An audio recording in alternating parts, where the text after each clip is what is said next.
पाकिस्तानी तारीख का एक और कामयाब दिन। चेयरमैन तहरीक इंसाफ इमरान खान ने मुल्क के 22वें वज़ीर आज़म का हलफ उठा लिया। सदर मुमलिकत ममनून हुसैन ने इमरान खान से हलफ लिया। इमरान खान ने मुल्क की तरक्की और वफादारी का हलफ दिया।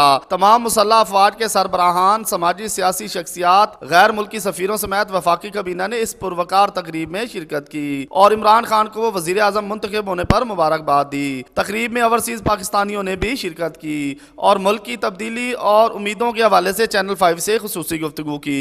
जिस स्ट्रगल के लिए खान साहब ने 22 साल लगाए और हमने और खान साहब ने ख्वाब देखा था, अल्लाह ताला ने आज वो ख्वाब पूरा कर दिया है।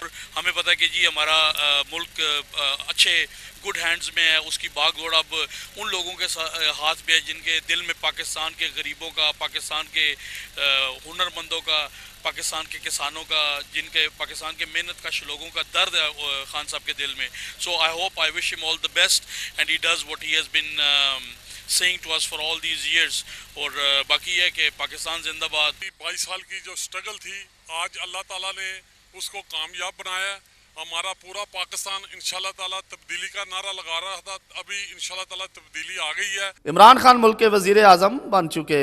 ऐवान सदर में आज वज़ीर आज़म के एजाज़ में हलफ बर्दारी की तकरीब मुनक्कद की गई। इमरान खान साहब ने 22वें वज़ीर आज़म का हलफ उठा लिया। कैमरामैन नदीम भट्टी के साथ ज़मीर सैन ज़मीर, चैनल 5 इस्लामाबाद।